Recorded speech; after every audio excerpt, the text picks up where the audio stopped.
Hi, I'm personal trainer YUJI. At the gym, I often see people who are concerned about the fat on their sides working hard on their abdominal exercises. They do things like crunches and sit-ups. However, doing these exercises alone will not reduce abdominal body fat. So why do these people do abdominal exercises when they have fat in that area? I think it's simply because they have fat in that part of their body and they don't think too deeply about it. People who have visible abs or very low body fat tend to think that they should do abdominal exercises because their abs are clearly defined. This creates a focus on appearance and a sort of symptomatic treatment for that area. The same situation occurs with the upper arms. People want to tone their arms, so they do arm training. However, this approach does not apply to body fat in the same way. In the gym, there are exercises like the rotational escape or rotary escape, where you grip and twist your body. Some people believe that twisting the abdomen will help tighten it, and while they may be doing this exercise, it does not necessarily lead to a reduction in abdominal body fat. In fact, it's better not to have high expectations of achieving a slimmer waistline from this. So why do these people do it? Perhaps it's because they have an image in mind, similar to how a towel or cloth becomes twisted and narrower when wrung out. I think they might be acting on that image alone. But, first of all, we need to understand why body fat accumulates most in the abdomen. Why does it accumulate here? Even if you gain 1 or 2 kilograms of body fat in your abdomen, you might not really notice it. It's at a level where you truly don't realize it. Even if you gain 10 kilograms, you can still walk and live your life. However, what if that 10 kilograms of body fat were on your shoulders? It would be so heavy that you couldn't live normally. It would be tough. Or if 1 kilogram were on your wrists or ankles. You know how there are things like that? If you add just 1 kilogram to it, it becomes a level where you can barely walk. However, when it comes to the waist area, you can gain 1, 2, 5, or even 10 kilograms and not really notice it, allowing you to live normally. Since it's located at the center, it's easy to carry. When it's easy to carry, you don't really feel it affecting your actions. It's the part that's least necessary, so it tends to accumulate there. By the way, this is similar to camels. It is said that carrying it on your back makes it easier to transport. But anyway, it is most commonly found in places that do not interfere with daily life. So, what is the purpose of doing abdominal exercises? One reason for doing these exercises is to shape the body. This involves creating a well-defined six-pack or enhancing the sidelines, which is the first reason for doing them. The second reason is to increase the muscle strength that supports the body. Having this strength helps maintain a straight posture, preventing a slouched position. In fact, this posture is more correct. Additionally, engaging in movement or exercise is important. When connecting the lower and upper body during other strength training, the core becomes the waist. Without this core strength, walking or running becomes difficult. Therefore, the strength in this area is necessary, which leads to the third reason, to maintain tension and prevent loosening. Without the strength of the abdominal muscles, the amount of muscle is insufficient. Without muscle strength, intelligence tends to become slack. Pressure escapes and the entire posture becomes relaxed and slouched. In this state, while the geopolitical situation may look unappealing, the body tends to lean in this direction, which can lead to a certain shape around the abdomen.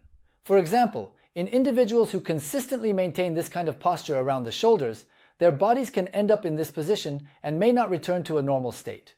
Similarly, the shape of the abdomen can remain protruded and loose, making it difficult to change. If you don't tighten it, it won't go back, so it's better to keep it closed to prevent further progression in this way. If I keep it lightly tightened, it will be better than being loose.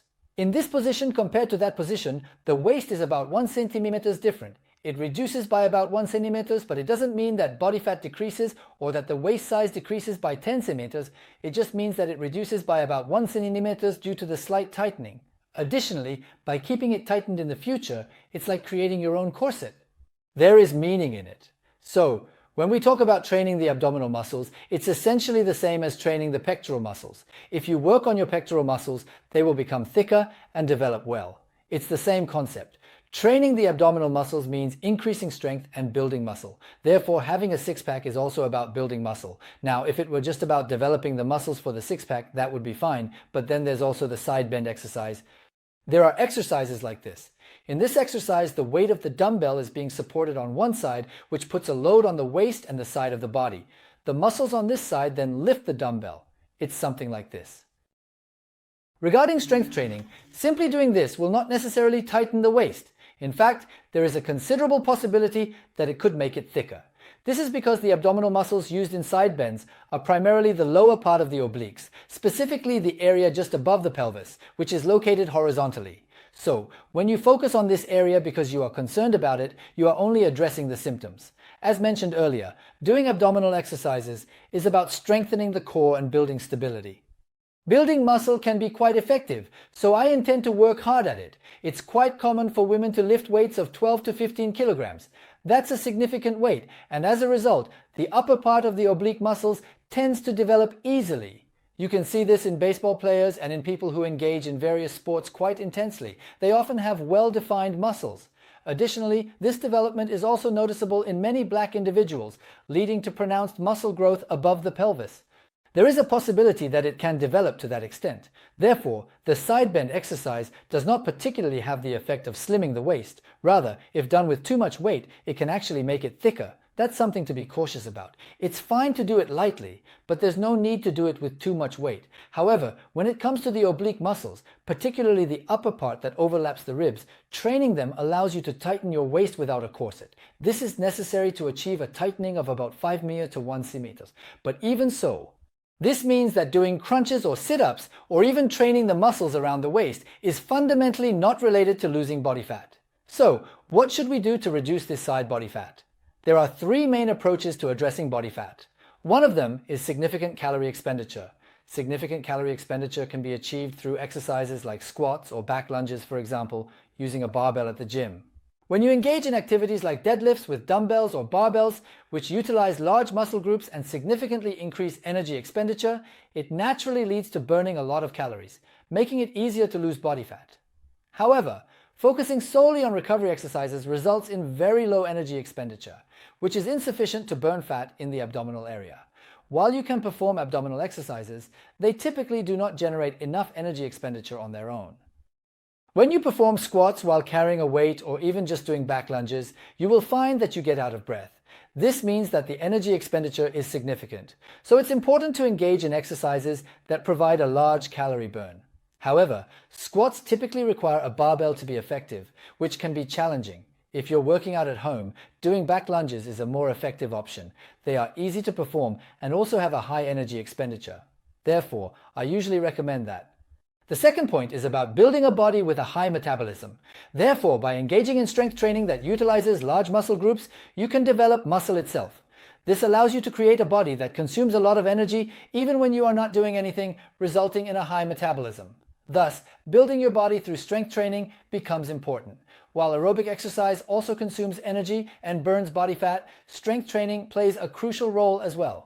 Basically, doing aerobic exercise for 20 or 30 minutes is considered working out. While this does consume energy at times, when you are not exercising, it has little effect on increasing metabolism. Strength training is more effective for building muscle and creating a body with a higher metabolism. Therefore, by doing strength training, you can develop a body with a high metabolic rate, which is important. The third point is to move frequently. Moving frequently means consuming energy, and for those who do large muscle exercises like squats or deadlifts, it's recommended to do this at least once a week. Doing it just twice is better than nothing. However, if that's only once or twice a week and the remaining 5 days involve no activity, to be honest, body fat won't decrease. Therefore, it's important to move frequently. Ideally, the goal is to do proper strength training twice a week. For example, you could do 2 sessions today and then about 4 sessions of lighter exercises. This means having 2 solid strength training sessions a week. And for the lighter exercises, you could do something like bodyweight back lunges, doing 20 reps for 3 sets. Alternatively, you could go jogging.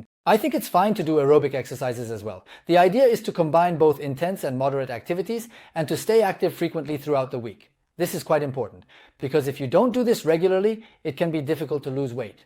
So this aspect is quite significant. Therefore, while properly working on reducing body fat, it's also important to improve your posture and shape.